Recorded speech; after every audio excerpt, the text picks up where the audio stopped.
Pourquoi la plupart des gens resteront pauvres? La plupart des gens pensent manquer d'argent, alors qu'en réalité, ils manquent surtout d'éducation financière. Et le pire, on nous apprend à travailler pour l'argent, mais jamais à faire travailler l'argent pour nous. Chaque matin, des millions de personnes se réveillent, vont travailler, paient leurs factures, puis recommencent encore et encore. Pas parce qu'elles sont paresseuses, mais parce qu'elles suivent un système qui les garde coincées. Dans cette vidéo, je vais te montrer les principales raisons pour lesquelles la majorité des gens restent bel et compte pauvres, et surtout comment éviter ce piège. Bienvenue sur la chaîne. Ici, on parle de finance, d'investissement, de business et de liberté financière. Le but de cette chaîne est simple, t'aider à comprendre comment fonctionne réellement l'argent. Depuis l'école, on nous apprend une seule chose, avoir un bon travail. Mais les riches utilisent une stratégie totalement différente. Les pauvres travaillent pour l'argent. Les riches achètent des actifs.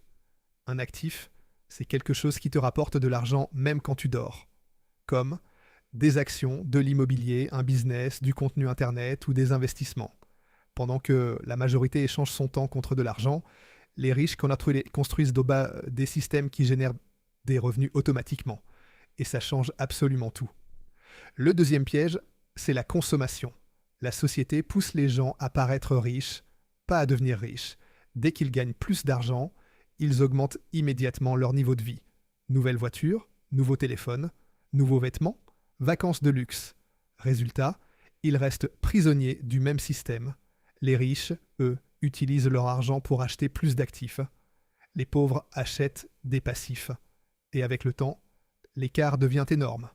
Le problème, c'est qu'on peut passer 20 ans à l'école, sans jamais apprendre comment investir, comment gérer son argent, comment créer plusieurs revenus, ou comment construire une vraie richesse. L'éducation traditionnelle forme surtout des employés, pas des investisseurs. Et pourtant, aujourd'hui, l'information est partout. Grâce à Internet, il est possible d'apprendre la finance, le business, l'investissement, et même de créer des revenus depuis chez soi. Mais la plupart des gens ne passent jamais à l'action. Ils regardent, ils attendent, ils repoussent, pendant que d'autres construisent leur futur. La vérité, c'est que la vraie richesse se construit lentement, avec de la discipline, de la patience, une vision long terme et des investissements intelligents. Les pauvres pensent au prochain salaire. Les riches pensent aux prochaines années. Aujourd'hui, nous vivons probablement dans la meilleure époque pour construire sa liberté financière. Tu peux créer une audience, lancer un business, investir depuis ton téléphone ou développer plusieurs sources de revenus. Le vrai problème n'est plus le manque d'opportunités. Le vrai problème, c'est le manque d'éducation financière et de passage à l'action. Tu n'as pas besoin d'être né riche pour construire de la richesse. Mais tu dois commencer à penser différemment de la majorité. Parce qu'au final, la liberté financière commence d'abord par l'éducation. Si cette vidéo t'a plu, abonne-toi pour rejoindre la communauté.